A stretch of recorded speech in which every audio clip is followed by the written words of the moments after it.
be muted. Mayor, I don't see Carol in the meeting. I'm looking. Okay. That's right. Interesting. Lisa, I think, is certainly prepared. Lisa, do you want to speak to this, and we'll work on Carol here? Yeah, definitely. So the framework that you all have in front of you does, as you know, reflect the work of these 5 committees over the last 2 months. Each committee was charged with identifying needs and gaps within their core focus area, and then high impact strategies. You all reviewed a draft of this when you met 2 weeks ago, and then we sent out a slightly updated version yesterday. The main changes were really within the homeless services system section. We did one final round of review with that committee, and they had some really good feedback on how to strengthen that particular section.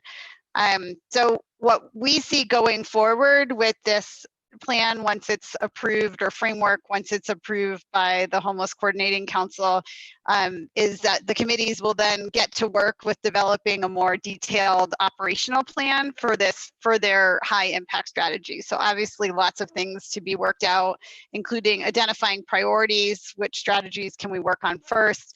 What's the time frame for those priorities? Who's the lead entity and staff, as well as more specific operational details. I'm sorry, funding details is what I meant to say. Thanks so much for that, Lisa. Do folks have questions on this? I know we went through it and had some great input 2 weeks ago, and I know the committee's kind of refined it. Are there questions for Lisa or others from our FCS team? Looks like hearing none. I think it's the right time. Of course, this is in our charter, so to speak, to get this out. So just compliments to the team and everyone for having this ready for today. And so I think we should go ahead and proceed. So I'll entertain a motion to adopt this on a preliminary basis so that we can proceed with other forms of input. I move adoption. Thank you. President Stokes has moved for adoption. Is there a second? Second. Thank you, Manager Baca. The motion has been proposed and seconded, and seeing it looks like I've got is that a question, Ike, or a vote? You're muted. Question, please. Okay, yeah, questions on this? Yeah, just, as usual, being an architect, I put in all my changes at the last minute to the to the Gateway Facilities Committee. I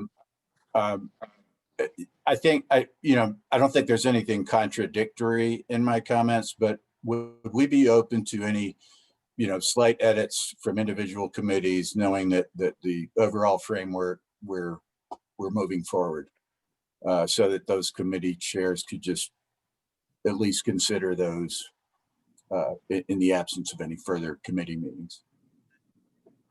And Mayor, this is Go ahead, Lawrence. Hey, Councilor Benton, we did receive your comments, and I reviewed them this morning, and we'll incorporate them into the committee report and make it part of the entire package. So we appreciate your work on that. Okay, I appreciate everybody's work in our committee and the others, and not to belabor my comments, I'll try to wrap them up. I did appreciate the comments from the gentleman about transportation. That's been something that I've been talking about for some time. I was the sponsor of the original community support shuttle, which has been pretty successful.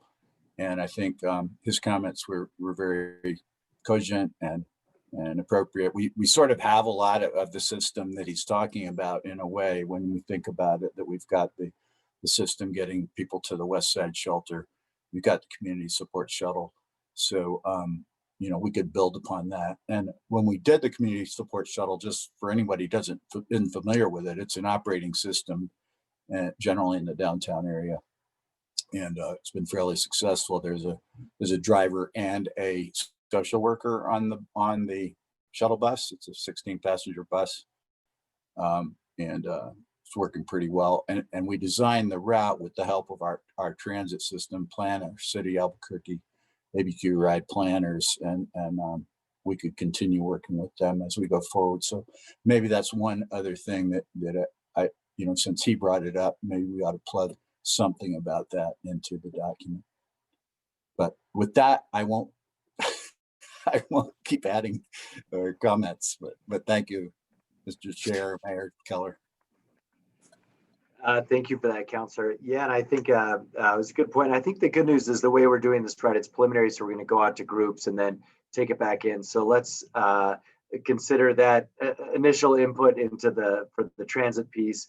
Let's add that in and work on it, and then we'll get in the other comments that you mentioned through Lawrence. So I think we're in a good place in terms of how we're going about this. Okay, other questions or comments on this motion to adopt the framework? All right, looks like seeing none, let's go ahead and move to a vote. So, Zoom's always sort of awkward for voting, but let's do this. If anyone happens to be opposed, either press your hand raised button or wave. Otherwise, for this, we'll consider the remainder in the affirmative. Okay, great. Okay, well, we'll consider this passed basically by consent, and we'll move on, formally adopted, but to go out to public, and it'll come right back to us with all sorts of other input, including what Counselor mentioned. Okay, thank you very much. And so the Family and Community Services team and the respective committees can proceed with iterating the framework, and as sort of discussed. And let's do a touch base on our different committee topics. And of course, the one that I wanted to begin with, but then we can allow space for the different committees, is to begin really with our facilities committee. So maybe I'll give an overview and then hand it over to Lawrence, and we can take it from there, others on the committee. So as folks know, we, as also the input in the beginning mentioned, we've looked at a number of different sites, as you know, and there's a couple of items, sort of on the table. Obviously, we have purchased that Bischoff building for government use. I think everyone knows where that is, right next to Coronado Park. As a reminder, it does allow for some flexibility in terms of services that we may want to work on down the road. There's no plans at all, because we want it to go through this committee, of course. And but what we have, at least, we are putting some folks in there from Carol's team for different things. Basically, just we needed some office space near the freeway anyway. But it certainly just does open up that area to do a little bit more, should anyone think we should do that. So that's one area where there's some opportunity. Second area is we are in the process just of looking at, again, some vacant land near and around both HopeWorks and Healthcare for the Homeless. And the idea is there, again, to sort of expand a campus with additional services, and where these already exist. I think what we'd like to do is provide a little bit more detail on that specific research project in 2 weeks at the next meeting. We don't really have anything up to speed, right, or up to date on that now. So the idea is to really present on that after the committee fleshes through that next week, and then take it back to this group in 2 weeks. So with that said, let's talk about the old Loveless or the Gibson Medical Center on Gibson. And I think in general, as the caller mentioned, there's just, obviously there's a temporary COVID hospital inside there that, the state was for a while ready to not use. And now, of course, it's like, not being used right now, but everyone agrees that we should have it. And so that's still in place. It is about a third full in general. So there are other tenants, but there's plenty of extra space. And obviously it's flexible space that can be used for behavioral health, for crisis triage, all sorts of different tie-ins and so forth. That said, it is a very large space, so this is expensive, and there's a lot to it. And I think we would just say that I think for now we are doing a number of studies to really understand the feasibility of this. And with that's a good segue over to our Mr. Rael, COO, to give us a full update on that facility. Go ahead, Lauren. Thank you, Mayor, and good morning, committee members. let me begin by just iterating what the Mayor said. We're in the process of evaluating the center. And that means looking at all the facilities, looking at the infrastructure, in particular the mechanical system, looking at doing an environmental review of the site, which is a big requirement just simply because of its previous uses. And that is underway by our Family and Community Services folks have a contractor on board to do that evaluation. We're also looking at the transportation piece as both Caller and the Mayor and Councilor Benton described as it relates to making sure that we have adequate public transportation connection. And it appears that we do just simply because Gibson's a major commuter route anyway. But looking at that option and then looking at the uses of things, the center, as you all know, has about 570,000 square feet of space available. And there are a number of tenants on the site already that take up a good portion of that space. And so what we have done in the facilities committee is I asked Tom Neal from the University of New Mexico appointee to work with Family and Community Services, Doug Chaplin, to review the site and to give us some information both on the operating costs and potential uses of the building. And so Doug Chaplin is available, Mayor, to provide a little more detail on the square footage and the work that they're doing. So David and or Deborah, if you guys could get Doug in the conversation, he can share his screen with you all and give you some more detailed information on the site. Sounds good. Doug, good to see you. Good morning, Mayor. How are you today? Good, good. Good. It's good to be here. I don't know, David, if you received my spreadsheet or you'd like me to just go ahead and share mine. Yeah, Doug, I'm back up and running here, but if you want to share the screen so you can control, kind of the mouse, otherwise I'm happy to do it. I got it ready to go. I'll be happy to do it, David, then. Thank you. Okay.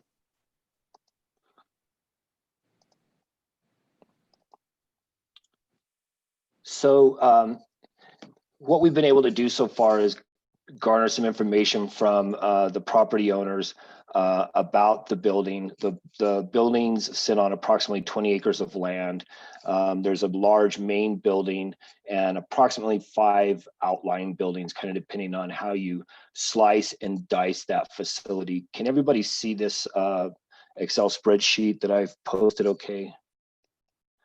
So I can enlarge it a little bit. So we'll start with the main building. It consists of a basement and 5 floors, and it totals about 524,000 square feet. The usable area, once you take out the stairwells and hallways and whatnot, it's about 498,000 square feet. The next building is what they refer to as the education or administration building, and it's in close proximity. It looks like it's attached to the main building, but it's described primarily with a lot of offices, and it has a really nice hallway in it, auditorium, if you will, for presentations. It has some historic aspects to it and some wood paneling from the Roosevelt presidency that's included in that building. In addition, there's a former cosmetic surgery outpatient care building, and I always get these confused if this is on the west end of the property or the east, but it's about 5,200 square feet. You have some small administration places, and then there's kind of the plant operations, maintenance, and mechanical buildings that are in the middle. And then there's an outlying storage building as well. So that brings the total square footage of the site to 570,000 square feet. Of that, about 530,000 square feet are usable. And I can pause there before I kind of go into the current tenants and what, how much area they're using at this point in time.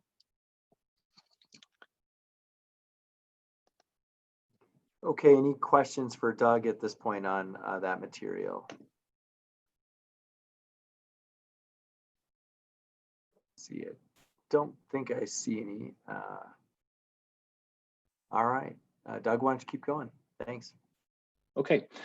And so there are currently a list of tenants using the building. Primarily, it's medical type uses. You have some state users as well. You have the Albuquerque Health Partners that are occupying about 18,000 square feet. You have AMG Specialty Hospital, the state vocational rehabilitation is using a little bit of space there as well. You have Haven Behavioral Services. And obviously we have the state of New Mexico, the Turquoise Lodge, that's a large user, and then a couple of other smaller ones. And they're currently using about 143,000 square feet of the 530,000 square feet. And then also the state is currently renting a large chunk and has it on standby for overflow surge capacity in the event that the hospitals become overburdened during our response to COVID. And so they have a lease agreement with the owners about 360,000 square feet.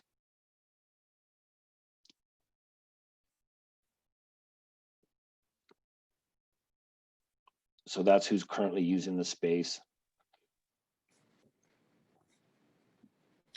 So Mayor and Doug and committee members, I think that this gives you a little bit of a sense of both the size of the facilities and what options we have as it relates to their uses. And of course, you know, we know that the state lease, especially for the overflow facility, is one that's really on a month-to-month basis. And I believe, if I'm not mistaken, Doug, maybe will expire if they stay for the full year that they signed up for sometime in March or April of next year. Is that right, Doug? Yes, I believe it's the end of March. The end of March. So obviously that's something we have to take into consideration. But given the fact that we're talking about a long-term use and the partners that are there now, some of those partners actually are engaged in providing services to our indigent care community as a whole. So there are some synergistic opportunities there with some of these providers down the road. And obviously, as we decide to make this into a campus for health, for behavioral health models, or whatever we ultimately decide, we've got some flexibility as it relates to the building and the size. Any other things that you and Tom are doing, Doug, going forward as your evaluation proceeds, you might want to share with the committee? Sure. Thanks, Lawrence. So what we're continuing to do is we're collecting and looking at the operating cost data. We've received about 3 years data on operating costs for the building, and Tom and I will be crunching those numbers and kind of seeing where we are in comparison to revenue, and trying to come up with a break-even point. And then Quinn and I have continued to kind of do some visioning and what might be possible from sort of a large kind of, you know, space bubble thoughts at this particular point in terms of, you know, what kind of things could go in there and where they might be located without actually, you know, assessing the space itself at this particular point in time. So that's been going forward. And then of course, we'll begin to look at the major building components at some point as we get deeper into this, Lawrence. Okay, and Mayor, just to conclude our remarks on this particular item, just simply saying to all of you that we did take a tour of this facilities. Many of the committee members in the facilities committee went out, and others. If any of the members would like to go see this again, we can certainly set up a tour to look at it. And I would actually also defer to Tom Neal, if he's also on our committee, if he's available and if he wants to share any thoughts. Mayor, he's been working with Doug on this. He's the university representative.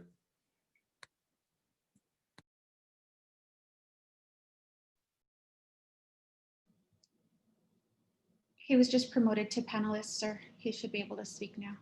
Okay, thanks, Deb. Thanks, Lawrence, and thank you, Doug. I think what our focus is also going to include is an analysis, feasibility.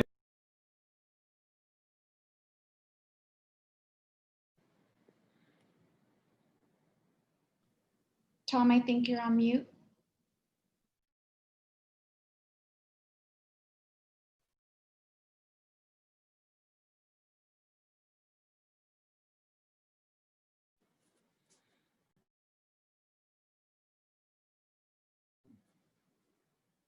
Did we lose Tom, Deb? I think he's just on mute, Lawrence. There you Okay. go. There you go, Tom. Yeah, I'm sorry, it keeps going back and forth between mute and unmute. What we're also working on is a feasibility analysis that'll allow us to play what if scenarios for the various components of this project, the Gibson facility, and other sites that we may want to look at, or other buildings that we may want to look at. So we'll incorporate on the Gibson Medical Center the data that we've collected, the operating expenses, try to get to a total cost of operation for each of the components that we're looking at. And we should have a template of that completed this week. That's great. Thanks, Tom, and thanks, Doug, for working on that.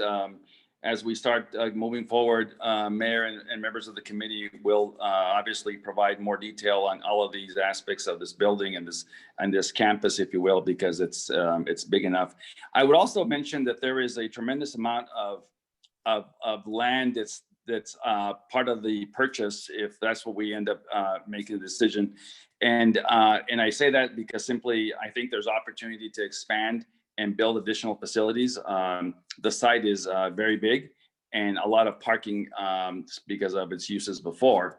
And so there's opportunities. And then just as a sidebar, there has been inquiries from a couple of other entity or groups interested in potentially working with us by leasing some portion of some of the buildings for some of their work. So I think it's an opportunity that we obviously need to evaluate very seriously and come back and make a recommendation, Mayor. So with that, unless you have any other questions, we're done. Great. Thank you for that, Lawrence. And, is that I think you touched on it too. We're trying to also, do some of the basics that might trip us up later, like the environmental study, things of this nature. And so any of those items too, Lawrence, that any others that you want to touch on? Sure. The environmental review is really an important piece of this because, as I said earlier, the uses of the facility in the past, it has a long history. We are obviously at some point we'd like to avail ourselves of federal funds to do potentially some improvements and work on those facilities if we make that decision, and they'll require an environmental assessment anyway as part of that. So this gives us an opportunity to just get that done early in the process as we evaluate this. And then also, Mayor, just the location itself as its proximity to other local businesses, et cetera, ensuring that that we know what the if you will, synergy has been with, for example, the Veterans Hospital in that facility and others all around that corridor. So evaluating that as well. And then the biggest issue that Doug touched on is probably getting a contractor to come in and help us evaluate the mechanical systems because they are significant. It's a hospital, so it has a lot of the great things that we would want in a homeless shelter, if you will, or a facility of this nature, because it has backup generators because of its uses before. It has all of the, if you will, systems that you would want in case a facility like that went down because of a power shortage or some other issue, hell, even inclement weather like today. So it's a good site. So anyway, those are the evaluations we'll be doing in the next 30 days, Mayor, to be able to give us all the right information to make a decision on this. Very good. Thank you, Lawrence, and the rest of the team. And, I would just add a couple of notes. There is a question if, we were to proceed in some form with this too, do we keep that hospital standard? There's a lot of expense obviously associated with even the oxygen system. I remember is still works and everything. And, we would just have some trade-offs. Obviously if you keep it up high, there's a higher medical use. If you let that slip, it's pretty much really expensive to get back. But, if we're not going to use it for actual medical different things, maybe we don't need it. So that's, I think, a good part of the feasibility going forward as well, and the operating costs going forward. Now, in terms of timeline, we're trying to actually look at this just really with respect to sort of year end. And so we're actually, Lawrence, you can give maybe a little bit of guidance, but I believe we're trying really to come back to this group. Probably would be early December with some of this, but Lawrence, you want to speak to timeline a little bit? Sure, Mayor. We're doing this evaluation, and this committee will continue to do its work, i.e. Doug and Tom. But our goal is either late November or early December with a recommendation. Obviously, the appraisal that we're doing and the work that we're doing now will give us the numbers, if we will, that we'll have to work on to ensure that we've got the funds available to, if we decide to move forward with a procurement, or if we decide to do something different. But yeah, we're hoping that by the end of November, early December, we can get this work done and make a presentation to the committee. All right, sounds good. Okay, questions for Lawrence and the team. I see Councilor Benton. Go ahead. Yeah, just quickly, Lawrence and Doug's numbers are really good, specific numbers. That's really helpful.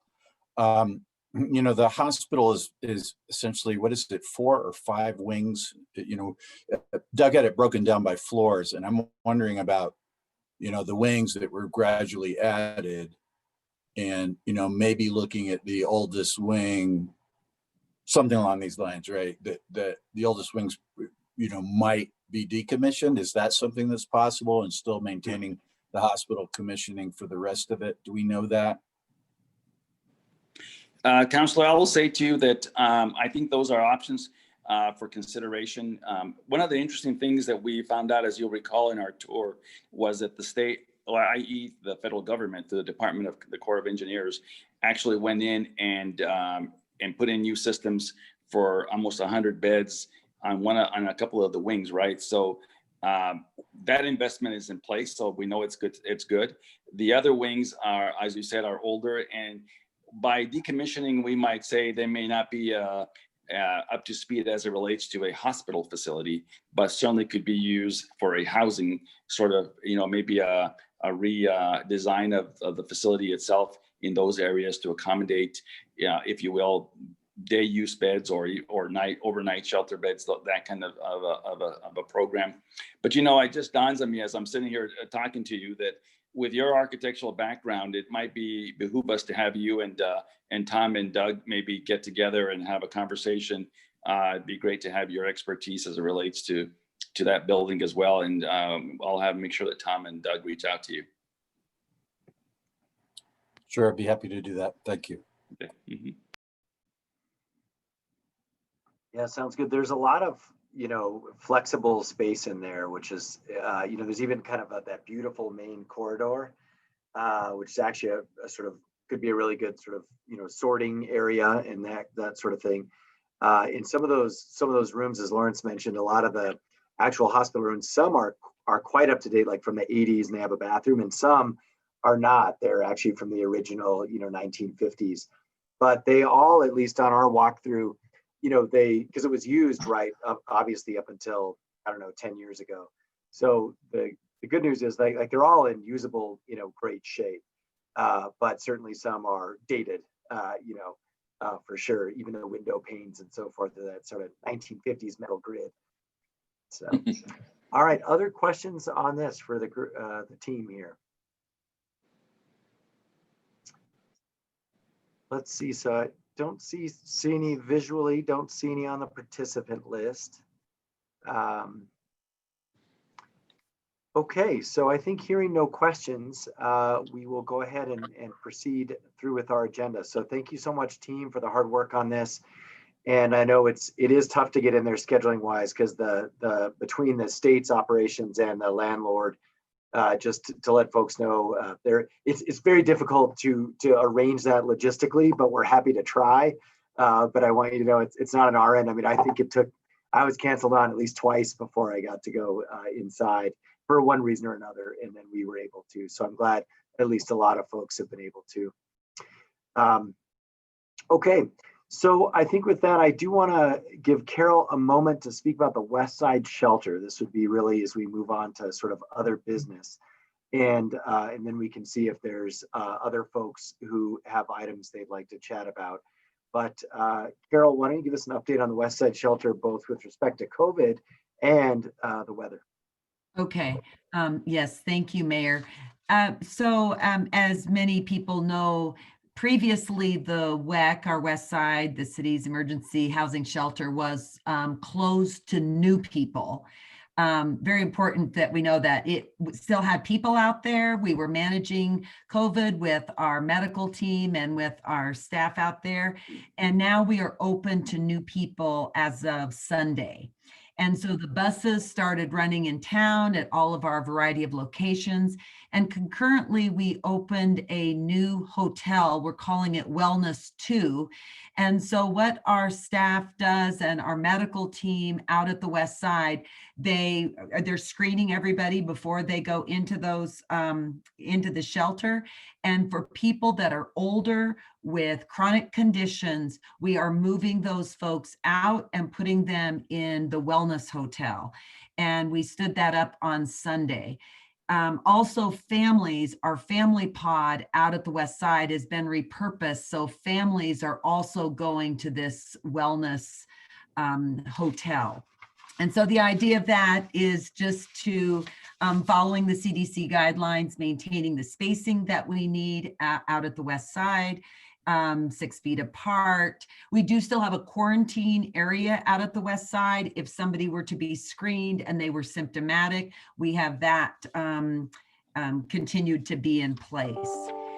I do want to say that when we follow all the guidelines, we've got about capacity for 300 people out at the West Side.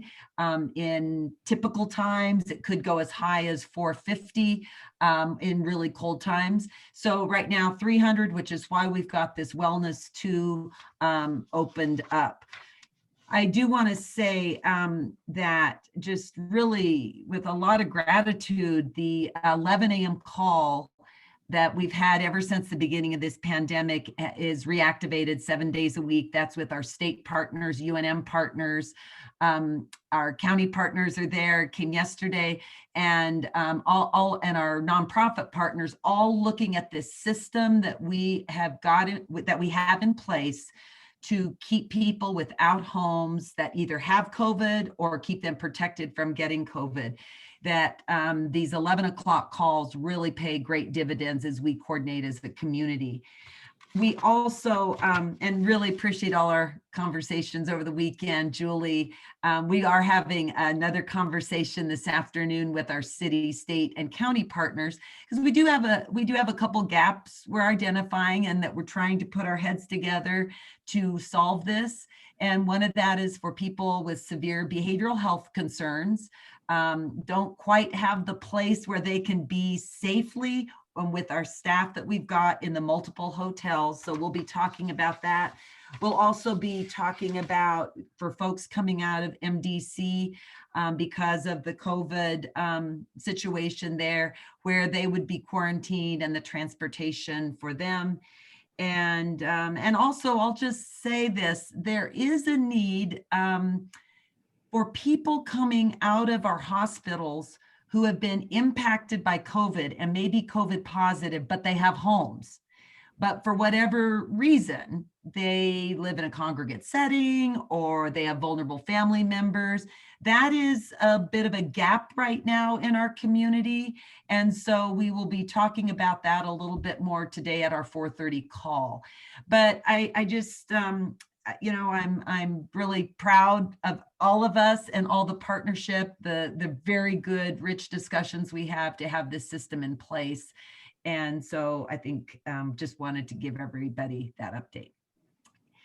And I don't know if there's questions. There's a lot of people on this call that are on the 11 a.m. daily Corona Crusher call is what we call it. So I don't know if there's any questions. Questions from folks on this? Yeah, and looks like we're probably don't have any questions. And again, just want to echo, I think that's in part because you guys talk all the time now, which is great. And just an excellent job, Carol and team, UNMH County, everyone who works together on this.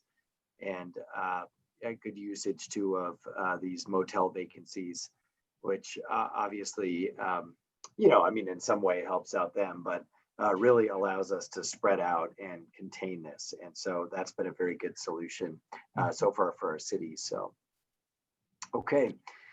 All right, well, seeing no questions, we'll just do a quick check-in here. If folks have other business or other committee updates, go ahead and hit the hand raise button and we'll kind of put you in the queue. We'll start out with the people's champ, Carol Pierce, coming in for another round. So if you, raise your hand if you want to get in the queue, because after this, we'll move to wrapping up our meeting. So Carol, back yeah. again. Thank you, Mayor. I think, and David Parkinson can pull up the handout. We did just want to tie off as the council looked at the coordinated framework and approved that today. And as our committees move forward, we heard from the facilities committee. So these 5 committees will continue to meet. They've been very faithfully meeting every 2 weeks, continue to be chaired by city, county, UNM together with really good attendance. And so with David's help, there he goes. Thank you, David. This is simply the proposed next steps for our 5 committees. And this just amplifies what was on the first page of the framework, but I just wanted to make sure the council had seen this and if there's any questions or changes on this. There we go. So let me just walk through this. So as you all know, in the coordinated framework, there are high impact strategies identified. So the next steps for our committees will be to look at those high impact strategies and identify one, who would be the lead organization or staff for that strategy? I mean, is that a UNM thing? Is it a county thing? Is it a nonprofit thing? To begin to give this some more detail and shape. The second thing would be to really look at the timeline. So is this an immediate thing in the next 3 to 6 months, or short term 6 to 12, long term 12 to 24?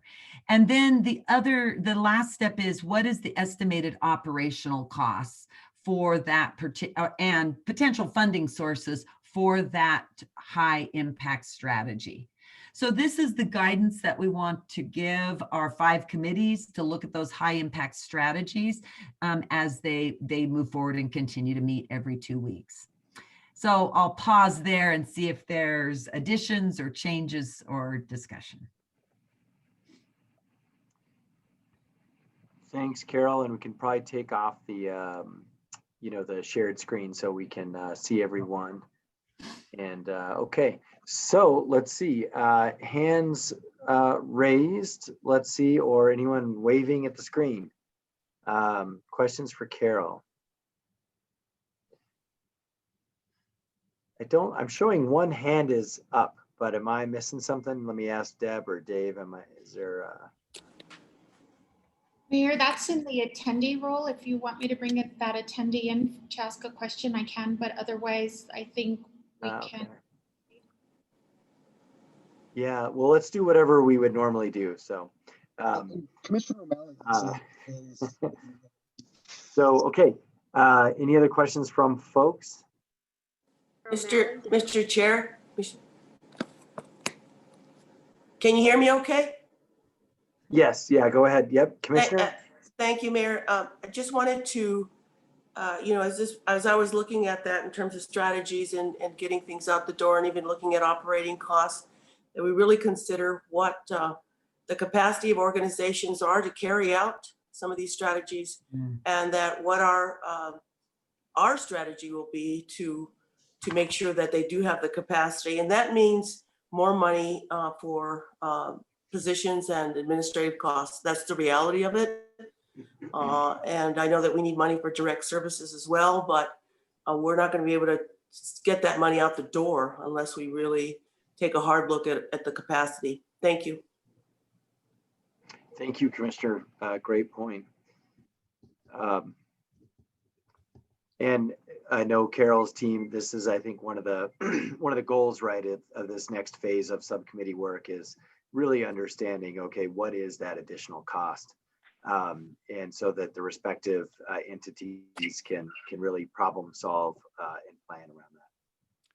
And Mayor, if I might just chime in here for a minute, we are, one of the things that we are looking at, to Commissioner O'Malley's point, is putting together a finance committee at some point here as we start getting into more details, so that we can start evaluating exactly the issues that she raised, which is what services do we want? What are the financial impacts? What are the costs associated with providing those services? And whether or not our existing, if you will, community partners, what they can absorb as it relates to their services, and then what might be the cost for us as the governmental entity, the city, the county, and the university, to help support those services. So a finance committee, I think, is going to be part of this conversation and part of the structure that we'll propose to all of you probably sometime in early December. Very good. Thank you, Lawrence. Okay. Other questions on this from folks or discussion? Okay, seeing none. Other topics that folks on the committee want to raise? Now's your chance. And it's a semi-snow day. The problem with snow days is, like, it's not a day off anymore because of Zoom. So, someday we'll get back to real snow days. Mayor. Yes, Carol, back again. At the risk of dominating the meeting. No, I'm sorry. We do have one other topic. And Alicia's on the phone as we talk about community, neighborhoods and community outreach that we just wanted to make sure we touch base on just before we wrap up. Yep. Had that for next. So let's go ahead and roll into that now. So perfect segue, Carol and Alicia, go ahead. Well, good morning, Mayor and members of the committee. Thank you for having me this morning. I just wanted to chat briefly, I won't take much time, about the Housing Services Framework document that you all put together and how to best garner input from the community at this time, which is a very tricky time, obviously, to coordinate community input sessions and of the like. We would normally maybe have some sort of roundtable discussions and town halls and those types of things. But we were thinking that the quickest way and the most efficient way to get some of that input would be to post this framework document on the website, so on cabq.gov/homeless, and then have a feedback form attached to the document.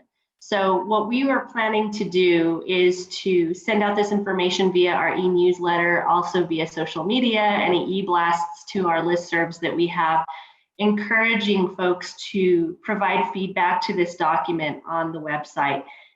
So of course, we do have access to many of the neighborhoods and coalitions via our e-newsletter and our listserv. So that's the plan as of right now, to begin to get feedback on the document. I would also ask, I think it would be great if the entities represented here would also echo that. So when it is available, that the county and UNM and others are coordinating that effort to get input. So that's the plan as of right now, and open to any questions or feedback on that. Yes, Councillor Benton. Thank you, Alicia. That sounds great. That sounds like the way to go. But I think we are, just to clarify with everyone, I think we are saying, look, we've met the deadline that we set for ourselves as far as putting this framework out there, and we're now asking for the public input. For anybody who didn't notice, there was Councillor Bassan was on TV sometime recently just saying, what the heck is going on with this Homeless Coordinating Council. And so I feel bad about that she didn't call me first since she knew I was on it, but I'll talk to her about it. But I think that, that's a common question. Yeah, what is going on? We've been working really hard, and I don't know how well that is understood. And that sounds like we're wanting to do PR. I'm not really saying that. I'm just saying, some sort of news media release at the same time that we're asking, and that would also help garner commentary on your website, right? So, and I did want to ask the question because I don't know if I saw it. did the op-ed ever get published in the journal? It did?